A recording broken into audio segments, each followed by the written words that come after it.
Welcome to the BBT podcast. I'm Becca. And I'm Quilly. We're friends that are just trying to be better together. Join us to hear about what it's like to be in between Gen Z and millennial identities. We hope you enjoyed this week's episode. Welcome back to the BBT pod. What is in for us today? Are you guys ready to unlock memories that you never knew you had? Take you back to shows that you watched back in the day. You may have watched it, you may not have watched it, you may not remember watching it. But we're going to remind you today. Given my shirt here, having fun isn't hard when you have a library card. From our favorite show as a child, Arthur. Yo, before we get started though, I got a quick question. Yeah. Do people nowadays use library cards? Oh, actually, I don't know. Right? I think they still give them out, to be honest. Do they? I've never been to the public library in this area, but I used to have one for the city I lived in, and I still owe them like $1 or something. Yo, really? Yeah, I returned a book late. Yo, that's so funny. Yeah, I think they do. Honestly, I don't know. I don't know. Do Gen Zs use library cards? Let us know. Let us know if you guys still use library cards in the comments. Below. Yeah. But today we wanted to introduce a new segment on this podcast. It's called Bek Toks. And what is Bek Toks? It's where I go on TikTok so you don't have to. Bek Toks as in talks, T-O-K-S, but also talks as in T-A-L-K-S. So today on Bek Toks, I want to talk to you about Gorilla Glue Girl. So, dude, I have no idea what that is. I'm so excited. Yo, okay, so there's this poor girl on TikTok who needed hairspray to do a certain hairstyle on her hair. It's like a really matted down hairstyle, but she ran out of hairspray, so she decided to use Gorilla Glue spray. Oh no! Okay, this does not sound good. Yeah, you can imagine what happened after that. But her hair is very matted down to her head now. It is not moving at all. It is not moving for days. I mean, I would imagine it would not move forever. Yeah, exactly. So, like, when she touches it, it doesn't budge at all. It's like and I feel a so helmet? bad for her. It looks like a helmet. It actually looks like a helmet. She put like soap on it to show everyone that it doesn't move. It like slides off. It slides off. It actually looks like she's polishing her head. It looks so bad. I actually feel so bad for her. But then she went to the hospital and they gave her some stuff to help her remove it. But that was like, the last update was 15 hours ago, I think. Last time I checked. So, yeah. What was it called? Well. Gorilla Glue Girl? I'm calling her Gorilla Glue Girl. Oh my God. I think that's what everyone else is calling her too. Yeah. Hope she's doing well. My TikTok these days is filled with a lot of voice actors, to be honest. It's very surprising. It might be because we're doing podcast stuff, so it's like kind of related. I don't know, but I've been getting a lot of voice actor stuff. I've also been getting a lot of Foley artists. Okay, so you know when you're playing Among Us and then there's like little steps you can hear in the background when they walk around the ship? Those are all made by Foley artists. And before, I never actually knew what made those sounds. I don't know, I just thought that they were generated electronically or something. But yo, they're so cool. They put a lot of effort into it. So much planning too. And then like the fact that sometimes they just record sound clips, right? But I've seen ones where they watch the video and they record at the same time. It's just like voice acting, but with stuff. Yeah, it's crazy. So cool. I was watching one who was trying to imitate the sound of frying like an egg or something. And what they do is they put pop rocks in water. So it's like a little sizzle. Right? It's so cool. Yeah. It's so cool. But what else is on TikTok is a lot of Arthur memes. Arthur is like all over TikTok. So that brings us to our first throwback show of the day, which is Arthur. You might have heard of it. And it's basically a show that is set in a city called Elwood City that revolves around the lives of 8-year-olds. The main character Arthur and also his friends. So Francine, Muffy, Binky, the Brain, Mr. Ratburn. Mr. Ratburn, his sister Arthur, his other sister Kate. DW. Yeah. Who else was there? Oh, his dog pal. Yeah. I totally forgot. Yeah. So, yeah, that was really fun. They also had a lot of fun cameos in the show, which was really, really entertaining as a kid. I learned who Yo-Yo Ma was through Arthur. I learned who Michelle Kwan was through Arthur, which is really cool. I think they also had Mr. Rogers on there. Yes. For one episode, I remember. He was sitting there telling them stories. Yeah, so he was really cool. And then, yeah, they just played their own character, and it was really... You got to know, like, celebrities by watching the show, you know? Yeah. What I loved about, like, watching TV back in the day was hearing that Arthur theme song. Yes. What a wonderful kind of day. Hey! Such a good song. I would rate that theme song 10 out of 10. 10 out of 10, 15 out of 10. Yes. The whole show also 15 out of 10. The whole show is 15 out of 10. I think what was my favorite show? My favorite episode? I would say, okay, so I actually looked up the title of this one, and I'm sure we all know this one. It was referenced in the beginning, too. But it's called the musical episode. Oh, yeah. With Library Card, Dr. Jekyll, Mr. Hyde, or was it Mr. Hyde and Dr. One of them? Something like that, yeah. Yeah, and then I realized that in my mind... The one with the cake! The one that was like... He wanted to eat all the cake. It was like one of the songs. It was like something about, you know how his dad was a baker? One of the songs was about all of the food or something. I don't remember how it goes. But like when I was a kid, these songs would always just pop into my head. Like when I'm at school, I'd be like, Doctor the head check. I don't know if we're gonna get flagged, but yeah, that was so good. Fun. But that one scared me like the most out of all of it. The Dr. Jekyll and Mr. Hyde one. I read the actual book just recently, actually, maybe like a year ago, and it's not as interesting. It isn't. It's written better in Arthur. Yeah, exactly. The way that it was written was not my cup of tea. It went pretty slow, so it wasn't climactic for me, like when things were supposed to be scary. But otherwise, I don't know. I prefer the Arthur version. I'm sorry. Yeah, I know. I feel you. Do you remember the episode with Flash Pants? Flash Pants? Yeah, it's the one where I think Muffy, or like there was this trend that was going on, and it was like pants it looked like static on TV, and they were like really, really shiny. But then it was like trending at that time, so everyone wanted a pair, and I think Prunella, which is one of the characters, she wanted it. But then I think, like, I don't know, Muffy had it, but obviously Muffy's rich, so she could get it. But then Prunella, like, really wanted it, and then it was, like, a struggle for her to get it. I don't remember that one. Yeah, I really like that one. One of my favorite episodes is actually the one where there was, like, a snowstorm, and then it resulted in a power outage in their area. Yeah! And that then was really cute. Yeah, I felt it was so heartwarming. How they like invited everyone over to their house and they were all eating together with like candles and stuff. I thought that was really cute. Really cute. That one's really cute. Yeah. I just remember a lot of those type of episodes.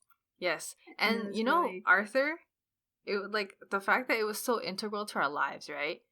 To this day, I still get traumatized when I open a can.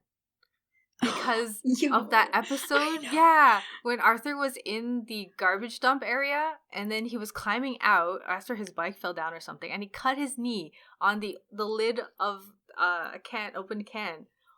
I'm still so scared. Same. To open a can, I get a magnet to pick up the lid so I don't have to touch it. I always like either use chopsticks or a fork to pry it open, and then when I hold it, I make sure I avoid the edges. So scary. Yeah, such an impact. I think it was like something to do with his bike, right? Yeah, I think his bike fell into the dump, so that he was trying to get it or something, but then he abandoned it and climbed out, but hurt himself.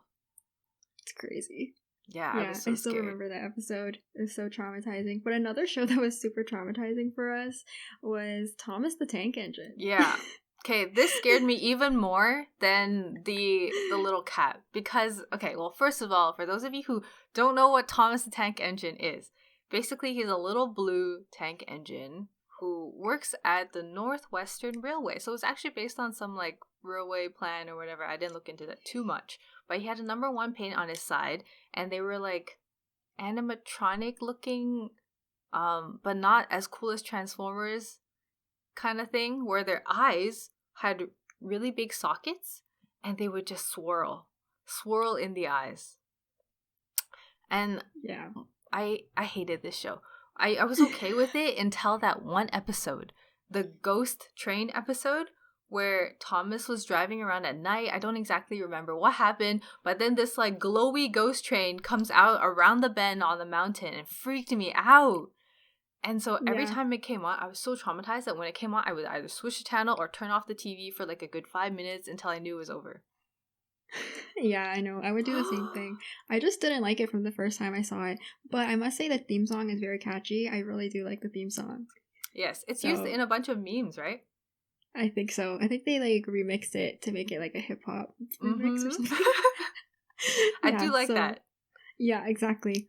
But it was not one of my favorite shows. It had I feel like the mouth didn't move either, right? Like whenever they talk, it would just be like, I don't remember exactly. I just remember it being very off, and so I didn't really like it.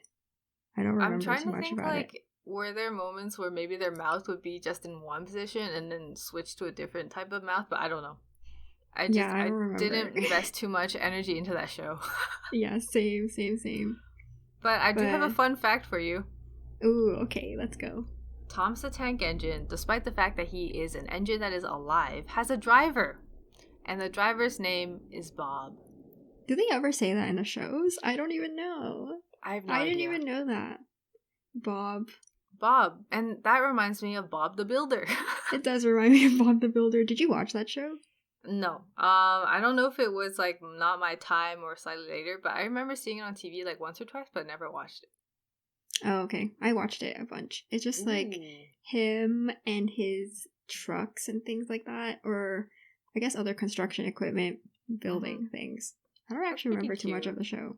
It's a really cute show. It is cute. Well, speaking of cute shows, I think the cutest show and the one that I love the most, aside from Arthur, is Zoboomafoo. Zoboomafoo. I was just gonna talk about Zoboomafoo. That's literally what I was about to say.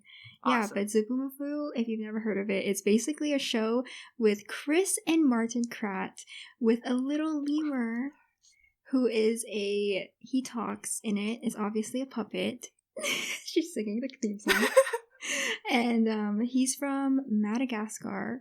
And their little place that they're at is called Animal Junction. They bring all these animals to Animal Junction where they come to hang out, and we get to learn about these fun little animals. Yes. And just get immersed into their world, learn about their animal like superpowers and things like that. And something that I forgot happened in the show is that when Zoboomafoo first comes into Animal Junction, he can't talk. And he can only talk once he gets something from the snack machine. So that'd be garbanzo beans, sweet potato, or mango slices. Once he gets a little bit of that, that is when he starts to talk. And that's something that I completely forgot about. I just thought that he came in and he could talk. But yeah, that's like a really important aspect to the show. He can't talk unless he gets his garbanzo beans.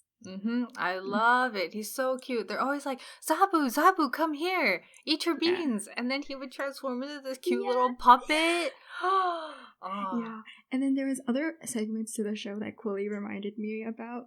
Like, there's like a claymation Zoboomafoo, and he has all these claymation friends. There's like the orange guy with the little drill head. Yeah, you guys might remember him. Oh, yeah. Oh, actually, I just got sidetracked, but I'll bring that thought back because claymation reminds me of Pingu. But there's also after that, like, in the Zabu world where he jumps into this, like, claymation world, there's, like, this tentacle thing, too, that's always trying to hit them. And there's a purple guy. Yeah. I remember he always ate these, like, berries or something. Yes. Yeah. And he was always, like, tapping his belly. He was really, really cool. So Very yeah, I cute. really like that. And then I think every episode they go into the closet to get stuff. Yes. Right? Yes. Yeah. And I love the episodes where, like, they would bring in huge props into the Animal Junction.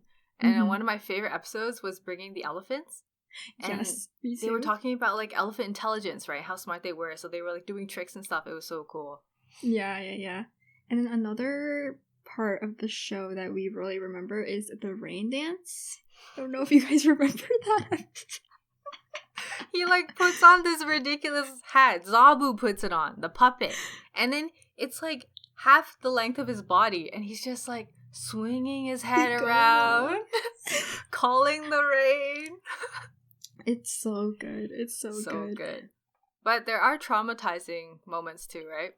Yes. I was just about to say that. The one with the porcupine pins in the hand. I remember being so afraid of porcupines after that. Same, because like I don't like things being impaled in skin, right? Yeah. But then they had to show it up close of one of the brothers' hands and him picking them out. Like why? Yeah. And since we're talking about animals, this brings me back to Arthur, but Arthur made me really scared of octopus because there was an episode where DW was scared of going into the ocean because of octopus. Oh. But so then now I'm just really scared of octopus. And then yeah, that just reminded me of that. Okay, one thing about animals. Arthur, okay, I always wonder like in shows where you anthropomorphic animals, how do they interact with other animals? You know what I mean? Like, she's, like, scared of octopus, but it's, like, an octopus that we would experience if we went into the ocean. Yeah, it's not, like, an octopus person. Yeah. So I always wondered how they, like, decided that and what animals were going to be intelligent and what weren't. Yeah, exactly. It's so funny. Yeah, I forgot to mention that Arthur is an aartvark. Yes. Arthur the AARD. AARD. VAR. Double A. Wait, what is it? AAR? Wait, I actually don't even know. AARDVARK. Yeah. AARVARK. Yes, also, I remember that. I don't remember if you've ever seen like the Arthur picture books, but his face looks extremely different. It's like really long. No, yeah, I don't like those books. Same. Because he looks so different in them. Yeah, I like the rounded ones. Yeah, his face looks really different. I don't know about the other animals, but Arthur looks extremely different in the book version. Another show that had animals animated, though, was Peppa Pig. All right. Here. Yo. We're going to introduce another new segment. Ooh. So in addition to Bek Toks, we're going to have this episode segment called QT Time. So it's like Q, like the beginning of my nickname, T, give me that hot tea time. Yes. Okay. Yes. So today's QT time is going to be based on Peppa Pig. And I'm going to call it Peppa Pig's Downfall. Okay. So, well, first of all, quick synopsis. Peppa Pig, what is she? What does she do? She's a pig. She lives with her mom and dad and brother. And she has a bunch of friends. I think some of her friends are rabbits. Yes. There's that really popular meme, right? On the phone. What's the rabbit's name? Rebecca, I think. I think it's actually Rebecca. Or is it Susie? I don't know. Yeah, but I think the rabbit's name is Rebecca. Who can whistle. Okay, she like calls her, right? And she's like, Peppa, can you whistle? And no, it's Peppa calling her. Oh, okay. Peppa calls her and asks her if she can whistle, and she can, right? So Peppa gets all angry and hangs up on her, right? Yeah, she's super salty. Okay. Well, okay, I'm going to access some quick notes here. I don't want to get anything wrong about Peppa's downfall, because this is very important. Okay, very important. Some of you may know that Peppa became really popular in China, right? So I did a little bit of research, and basically Peppa entered the Chinese TV market in 2015, right? And then in 2019, she was super popular because 2019 was the year of the pig. And we all know that if you could monetize something, you monetize it, right? So Peppa was on everything. You would get like Peppa watches, Peppa bags, Peppa hats. And then even like the Chinese decorations for Chinese New Year, it had Peppa Pig on it. You were basically worshipping her, right? But then why are we talking about her downfall? Well, okay, first of all, before we get to that, I want to mention Peppa's name in Chinese is Pei Pei Zhu. Pei Pei is supposed to sound like her name, and then Zhu is just pig. And the actual show, I believe, is called 小猪佩奇, because Pei Qi would be her official name and Pei Pei is like her nickname. But yeah, aside from that, Okay, why did she fall in China when she was so popular, right? Okay, What can you guess happened? why? What's Take a the guess. tea? Take a guess. Yes, what do you think happened? Why did people suddenly stop liking her? Dude, is it because it was the end of the year? The end of the year of the pig? Yeah. Well, I'm not exactly too sure. No, I don't think so. Actually, I made a note here that she was banned in mid-2018, which doesn't make sense because I said yes. Because I said in 2019 it was the year of the pig, but let's ignore that continuity error. But yeah, she was eventually banned by Douyin, which is the Chinese version of TikTok. Okay. Yes. So, why do you think she was banned? Yes, take a guess. Oh my god. I honestly have no idea. All right, let's dive in. So, dude, before we begin, I'm going to introduce you to this subculture in China called 社会人, which means society people. And it's basically a youth subculture, right, defined by this website called a group of young adults that is anti-establishment and somewhat punk in their own way, going against mainstream values, right? So these people were super popular on apps like Douyin, like TikTok, because that's where they could get followers and you know how the algorithm works, you see what you want to see, right? So there was this group of people, we're going to call them society people, and I'll give you a few characteristics of what they're categorized as, right? Of course it's generalistic, like they're generalizing, but they're usually born after 95. Well, actually, fun fact, one common way that people refer to different age groups in China is by saying after what year you were born. Oh, so, interesting. Yeah, they are called 95后, which is 95 after. And then there's people that go by 90后, which is 90s after, which we would be in. But if you want to get more detailed, we would also be 95后, 95 after. But that's the way that they refer to different age groups. So these people are generally between like 17 and 23. And then there's a conception that they belong to a lower class of society, like they don't work hard in school and low education, stuff like that. And then one more thing is that they are part of social circles run by a big brother, like a 大哥, right? They often hang around smoking cigarettes and playing cards. Big Brother, I think it's just more of it's not like the 1984 Big Brother. It's more of like a leader. There's a leader to their group. So how does Peppa Pig have anything to do with this group? Basically, Peppa Pig became a symbol in their circle.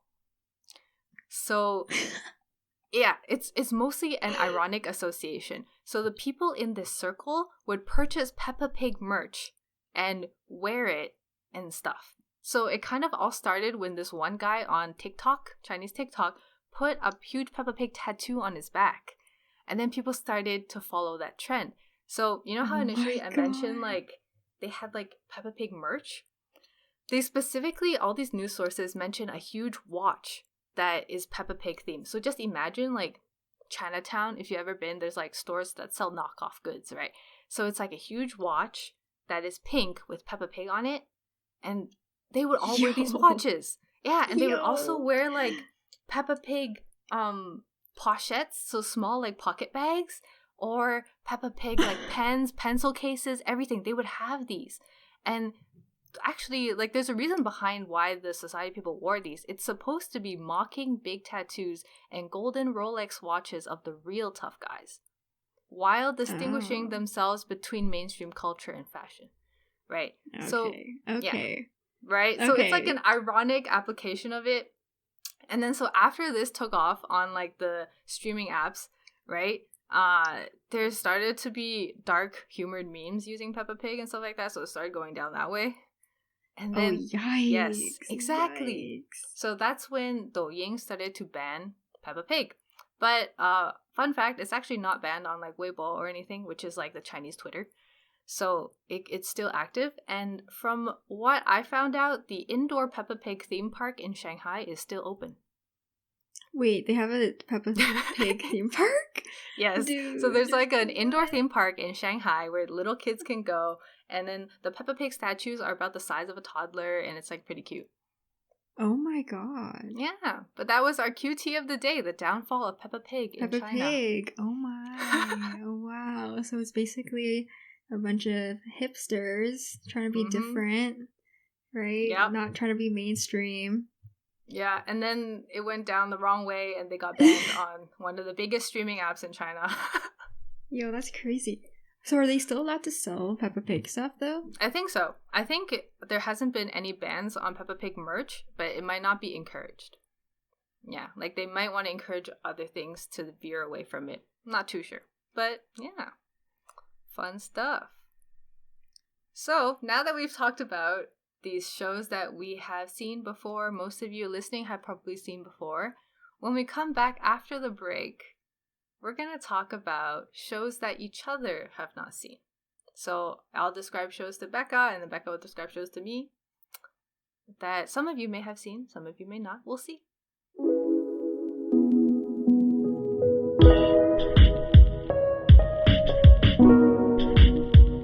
Okay, hi guys, welcome back from the break. We hope you had a chance to take some water like we did. For the second part of this podcast episode, we want to talk about shows that each other don't know. So I watch shows that Coley doesn't know, and Coley has obviously watched shows that I don't know. So I wanted to just explain to her some shows that I really enjoyed as a kid. Yes. So, the first one that I want to talk about is Totally Spies. I loved the show growing up. It's basically a series about 3 girls who started out in high school, but then eventually at the end of the show, they were in college. So, their names were Clover, Sam, and Alex. Okay. And they worked double lives as like students and also as spies, working for this agency called World Organization of Human Protection. So also known as WOOHP, WOOHP. I love that. Yeah. And then the dude that organized it, his name is Jerry. And basically the show starts out with them just kind of, I think the show actually starts off showing the crime that happened. Okay. And then it's like theme song. And then it shows them at their school.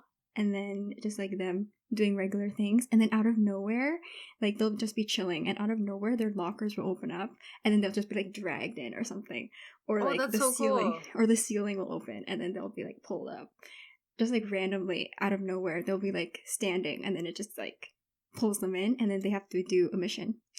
And then the 3 girls, they all had different personalities. There's Sam, who was like the intellectual of the group. You can think of it as her as like the Hermione of the group. Ooh. And then there is Clover, who is more of the flirty one. She always talks about boys and like fashion, things like that. And then there's Alex, who is kind of she glues the other 2 together. So she's like the amiable one. She's like Harry. Yeah. So then Sam and Clover butt heads a lot. So Alex kind of she's also I would say the comedic relief, and then also she just kind of makes sure that the other 2 are in check, make sure that they're continuing their mission. So I loved the show so much because they were girls fighting and protecting the world, which was kind of not too common back then, I would say. That was more of like a boy thing to do. Yeah. So I really like that. And also, I liked it so much. Girl power, exactly. And I liked it so much that I bought this book. It was like a handbook. It was just like filled with a bunch of quizzes and stuff, and I bought it specifically because I wanted to know which spy I was. And I loved Sam. I was going to ask you that. Who do you think you would be? I loved Sam so much because she was the smart one, and when I was growing up, I just wanted to be the smart one. I wanted to be Ravenclaw, perfect. Ravenclaw, I know. Ravenclaw energy. I was like, I want to be the smart one who's also cool, and she was cool. So I was like, I want to be like her. So then I did the test and I got her. I was like, my life is complete. And I just love that book so much. I carried it around everywhere I went because I liked it so much. And yeah. Oh, they also had these little gadgets. So every time they got pulled into the center, like the WOOHP center, they get given these gadgets. And these gadgets were like disguised as like lipstick or like pressed powder or high heels. Yo, this reminds me of Sailor Moon. Yeah, it probably is. I also watched Sailor Moon, but I think I was too young to understand what was going on in it, so I don't remember it as much. But I also watched Sailor Moon, and I also really liked that show back in the day. But yeah, I thought that was really cool. Use your things that you have to your advantage. They also had like earrings that could be used for they use it as like headphones or something. Yeah, they could like communicate with their earrings, right? Like, yeah, and then they'll never suspect it because they just think it's earrings. That's amazing. Okay, I don't know about you, but I've always wanted to be like some incognito double agent life kind of person too, but it's not really practical. So I can see why you like this. I might go watch a few episodes now. Yeah, it was really good. I really like this show. I was just wondering, it sounds really interesting because did they have like villains, or is there like one bad villain that is always manipulating things, or is it like different villains each time? No, I think it was a different one each time. I think there might have been one that kept reoccurring. Like they keep one that's like constant. It's like their number one nemesis or something. But then every episode was like a different kind of thing that they had to overcome. So okay, yeah, that's really cool. I love that. Oh my god. Yeah, so I really like that show. Mm-hmm. Okay, well, I know what everyone here knows what my number one childhood show is. Doraemon. I know I mentioned it in the last one, but I'm going to give you more details and my favorite moments. Okay, so quick facts. Doraemon was first shown on TV in Japan in 1969. So before we were all born. And then the most recent animation was actually like in 2005, I believe. It was like a series animation. Basically, Doraemon is a cat robot from the 22nd century. He was sent back in time to help this kid called Nobita Nobi. We're just going to call him Nobi, which is a young boy who is kind of dumb. He has like poor grades. He always gets bullied all the time. He's a klutz. He falls down all the time. He's bullied by his classmates, which are also kind of his friends though. So Takeshi Goda and Tsuneo Honekawa. So Nobi and Doraemon basically develop strong friendships and bonds through all of these adventures, right? And then my connection with Doraemon actually started before I was able to comprehend TV. So my dad used to work in Hong Kong, and he brought to me this like huge Doraemon plush. His head was completely disproportionate to his body. His head was like a basketball size, and his body was like the size of my palm. And he was doing this one pose. Till this day, I still don't know what he's doing, but it looks like he's holding a guitar, because one of his arms just sticks straight out and it's long, and the other one's like bent. But there is no guitar. But what I love about that plushie is that its pouch is actually a pouch you can put your hand in. Yeah. Did you put stuff in it? Yes. It was really small though, so I could only put things like lipsticks or like little pens and erasers and stuff. But I put it in and pretend that he was taking it out. Yeah. But that's so cute. Right? Actually, Becca, you mentioned to me just last week after we recorded our video that you do kind of remember. I do kind of remember. I think they also showed that here, like bits and pieces of it. So I think I remember seeing it. Seeing a few episodes here and there, but I don't remember like too much about it. But okay. I do know it. I recognize him, and I know kind of what he's like. Nice. Okay, okay. So I'm just going to quickly go through maybe my favorite moments. Basically, in the beginning, Nobi, the boy, well, one reoccurring theme is that Nobi really likes this girl that lives down the street. She's like this really cute girl who's like wearing a nice cute pink dress. But then people end up like shipping him with one of his classmates' sisters, right? So there's two classmates. I believe it's Tsuneo Honekawa, who has a sister who also looks like her. So their appearance was not as dainty. It was on the bigger side. So then they tried shipping Nobi with her, but yeah, that was a reoccurring thing. And then they had a few episodes that I found were very memorable. This one, I don't know why, I really like it. Even though, okay, so for those of you who know me, I'm really scared of water. And I don't like underwater sea creatures and sharks and stuff because they're too big. I don't like fish. But Nobi goes underwater and he walks across the Pacific Ocean along the ocean floor. So he uses like gadgets from Doraemon's pouch. So it's like a thing that allows you to breathe underwater and stuff like that. And then he goes on an adventure underwater. Aww. Yeah, True. it was right. It was so cute. And then I remember there were the most interesting episodes to me were the ones where they time traveled.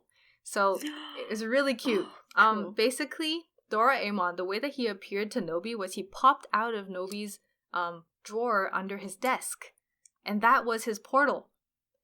So that's the portal they used to time travel to. And when they went in, it would be like a tunnel of really bright lights and stuff, and they would sit on this like flat platform, and they could change the year on there. Yeah. Oh my gosh. Yeah, it's so cute. Wow. There's so many levels to it.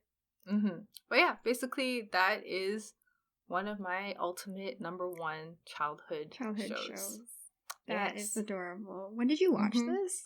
So, age. I feel like ever since I could remember, I started watching it, but I became a really big fan around like grade 3 or 4. Yeah.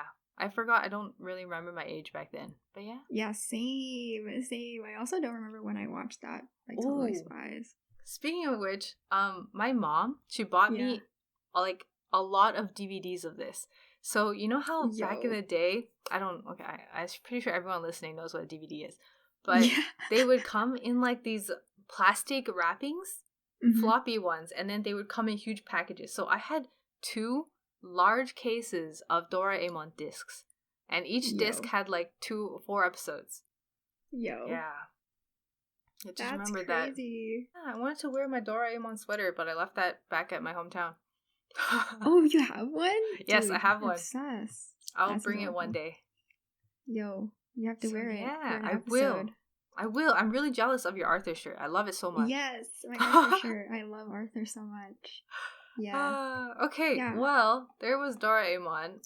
Do you have any more interesting ones that I haven't seen? So this show is actually, I feel like it's produced by the same people who produced the other show I talked about. Ooh. So it's called Martin Mystery. I don't know if you guys remember it. You might remember it if you watched Teletoon back in the day. But it's like a similar premise to Totally Spies, but except it's not like real crimes that happen. It's like supernatural stuff. Okay, so aliens and things like that, and like other supernatural kind of themes, like paranormal, like ghosts and things like that. There's a lot of slime in this series. Was it scary? It wasn't super scary. It's a little bit more scary than the other one, but I like the fact that it was still like a mystery kind of thing. I really liked mysteries growing up. So one of my favorite books growing up was Goosebumps, because of that mystery aspect to it. So that's why I was really drawn to this show. It's like a very similar premise to Totally Spies. Like I said, they also have like this secret organization at this center where people are being protected from the supernatural. And this guy, his name is Martin. I think he also had a partner whose name was Diana. Ooh. And they would go together and... Oh, I think there was someone else too. There was a caveman. A caveman? Yeah, a caveman who, from 200,000 years ago, who worked as a janitor. Yeah, and he does all the fighting and stuff in the group. But, yeah, so they would go together, scope out these supernatural things that happened, and try and, protect the public from them. So I really like that show, too. Yeah, you can see that I really enjoyed mystery type shows, saving the day, and also like every single episode was also a different kind of supernatural thing. It wasn't like one. I like that. It's like one covers like real life crimes that we'd probably see here, and the other one covers more supernatural aspect. Okay, that's really cool. It's 2 different things. So I think they were produced by the same company. I remember they had like a similar kind of opening side, the 90s art style. Yes. So I think they were about the same company that produced them. I really enjoyed those 2. Those were That's so cool. Was it like ones that I watched the most? So the supernatural aspect to it wasn't like Scooby-Doo, right? Where the ghost always turns out to be an actual person. It was like actual supernatural. No. It was like actual supernatural things. Wow. That's so cool. Yeah. I don't remember like particular episodes. They don't stick out to me that much. I find that I remember shows and specific episodes more if I was really scared of them. So because I wasn't like super scared of one particular episode, it just completely is gone from my memory. But I just remember really enjoying the show, and that's about it. No, I totally know what you mean. Like, if there's a fear factor to it, it's imprinted in my mind forever because I want to avoid it. Yeah, it's crazy. It's crazy how it's like that. Speaking of supernatural, it kind of relates to the one that I'm going to introduce you to next. Yeah. Not really, though. Okay. It's called Journey to the West. In Chinese, it's 西游记. And I know that a lot of people know this story, actually. Because it's actually based on a Chinese novel that's published in the 16th century during the Ming Dynasty. And it's based on an actual journey undertaken by a monk called Xuanzang in the 7th century. Basically, he crossed like desert wastes of central China to reach India, with the home of Buddhism, because he wanted to collect Buddhist texts to bring over to translate into Chinese. So this is a real thing. Like, he actually existed, and I have read like scriptures that he's translated. So the story, though, is a lot more like supernatural based, just like what you mentioned. Basically, it follows the adventure of the Monkey King, Sun Wukong, right? And who ends up protecting this monk along with 2 other buddies. An anamorphic pig called 猪八戒, sometimes translated to Pigsy or pig. There's a lot of pigs in this episode today. Yeah, I know. Right? Just notice that. I was just about to say.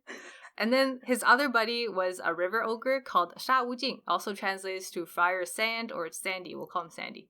Basically, the lot of them travel across China through different woods and stuff, and they meet lots of peril along the way. And then, okay, so there's actually a whole bunch of remakes of this one. The one that I saw when I was a child was actually not the animated one.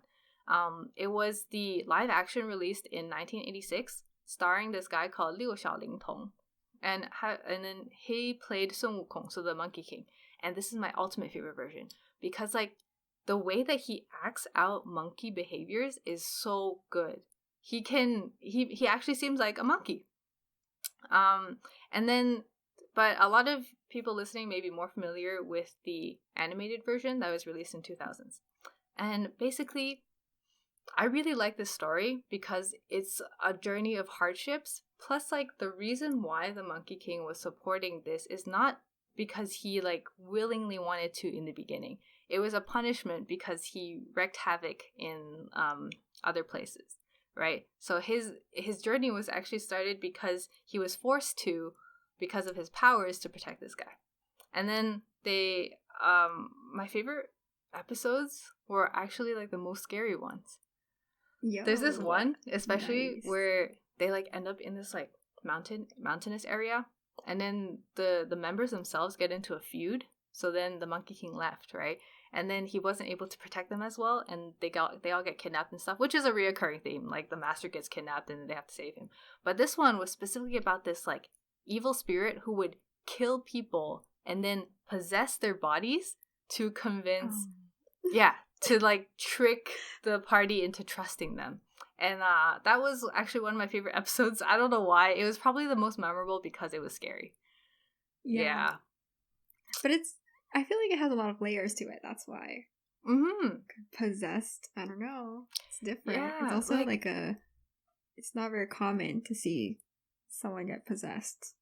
Yeah, no, right? So that really shook me because of maybe how evil they made her. Yeah. Right? Exactly. It was like she killed this whole family one by one. So she went for the daughter first and it didn't work, so she went for the mother and then she went for the father. And so she killed them all. Oh my god. Yeah, spooky stuff. Wow, spooky stuff. But yeah, it seemed like a really good show though. It is. And I actually recently watched it again during quarantine. I rewatched the whole thing in like April. It's available on YouTube with English subs if you guys are interested. Oh my gosh, maybe I will check it out, to be honest. Yeah. I like how there's a little bit of history in there too. Yeah, it's pretty culturally significant. a lot of people know this story. There's a bunch of like movie remakes too, and some of them tried to make it comedic, but I never really liked them better than the original. Thank you for sharing your two favorites that I didn't know of. Yes, thank you. You too. I feel like I got to know you a little bit better now. Yeah, same. We're becoming better together, guys. Yeah, we are. It's great. But yeah, one episode at a time. Yes. There are actually a couple things we forgot to mention in the last episode. And this is because... How many takes did we do? We did like 3 takes the first time. Because the first time, it was just so monotone. Yeah. We were so bad. We weren't feeding off each other. We were just going off our points. We have like a little guide on the side here that we refer to, but we were just strictly going to it. We're just like them. Okay, now on to the second topic. Yeah, there was like no tangents. It was just hitting every single one like an exam. And then the second time there was just technical issues. So many. There were technical issues, and then finally the third take is with the one that made it to the end. But because it was a third take, by that time we were a bit tired, and then we also kind of forgot the things that we mentioned before. And I wasn't sure if I mentioned it in like that take or if I mentioned it in the other take, so I didn't want to repeat myself in some parts. So yeah, we forgot to mention a lot of stuff. We forgot to even talk about like why we even started this podcast, right? Like we talked about making this podcast before 2020. We came up with it in fall of 2019. Yeah. We were just doing school stuff, and then out of nowhere we were just like, I want to make a podcast. I think Cooley mentioned it. She was like, I want to start a podcast, and I was like, I also want to start a podcast. Yeah, let's do it. I remember we were sitting in our favorite library to study in, and then it was like cold outside, things were depressing, and I was like, I just want to start a podcast. I feel like we have a lot to say. Yeah, out of nowhere. And then I remember we started brainstorming stuff in the library. Not a good idea if you're at a library. We were like whispering. So like actually, as mentioned previously, Becca studies harder than me. So she was working hard, and then I was just like, Becca, what do you think we should call our podcast? Should we call it 2 Peas in a Pod? Yo, that was the first one. That was the first one we thought of. We looked it up though. Someone else already has it, so we couldn't call it that. But it was a very cute name. We were gonna call us that. Yeah. So back in 2017, that was the first time I started listening to podcasts. That was when I think podcasts started to get popular in 2017. And then I remember, like, I think it was like that year or the year after, I was on internship and I had to drive a distance to my internship. And yo, let me tell you, every single day I got in my car, in the mornings especially, to stay up, I would just talk to myself in the car because it would keep me awake, especially in the morning. I had to wake up really early to get there. And then I would just talk to myself and see how well I could do as a podcast host. I was practicing for this moment. And here we are now, doing an actual podcast. Yes. So thank you, Quilly. So many views on our first video. Thank you, guys. Yeah. Oh my god. We did not expect this amount of love. We did not. We actually didn't. You heard us in the first episode if you watched it. Are we even going to get 30 views on this? Are we even going to get 30 listens on this podcast? Because we legitimately didn't think we would. I don't know what's going to happen with this one. Maybe it was like we probably peaked and now we're going to go downhill. Maybe. But no, we're gonna keep positive. We're gonna stay positive. Yes, we will. You never know what could happen. Yeah, we're really shocked. After and one thing I regret not including in the previous episode was my inspiration for this. Like even way before I came to uni. So I used to live in this like city, and then I lived pretty far away from my school.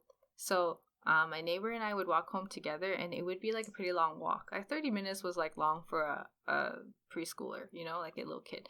So then, when we were walking home, we would do this thing called the Quillian and Amanda radio show. So my friend's name was Amanda, and then what we would do is we'd like pretend we were holding mics. We'd tell little stories along the way and make a bunch of observation about the stuff around us. So for example, we would interview squirrels and we'd be like, how's your day today? What kind of nuts did you find? Okay, yeah, you look so cute, bye-bye. And then pigeons and stuff like that, general city stuff. And then, yeah, that's how I was inspired to do a podcast, because I was like, wow, this is pretty fun. Like, we get to talk and then people would listen. So actually, that time, there were no podcasts, right? Like, podcast wasn't a thing. And then, so I thought about, like, maybe I should seriously consider becoming a radio host. And then my mom fed that idea. She was like, I like your voice. I think you should do a radio show. And then I never went down that route, because you all know where we went. But now we're here. Now we're here. We're doing it. Yeah. We're realizing our dreams and aspirations. Yes. I think COVID helped us a little bit to push it, because it gave us a little bit more time, I want to say. And it gave us some time to learn more about podcasting, do more research about things, and come together and make it. Yeah. So we're really happy. Very happy. And I hope that our happiness and excitement translates through our voices if you're listening, or our video if you're watching. We want you to be happy. Like, that's our biggest takeaway from this. Yes, that's our biggest goal. Because despite everything else that's going on in the world, we hope that listening to us will help to bring you a little bit of joy.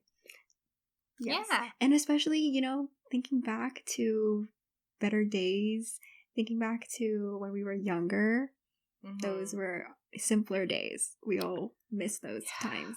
Much simpler. Yeah. Right? Well, we're going to try to keep this entertaining by introducing segments as we go along. And today, you guys already heard 2 new ones. Yes. There's going to be more segments. Yeah. Bek Toks and QT Time. We have some pretty interesting ones planned. Yes. So stay tuned for those as well.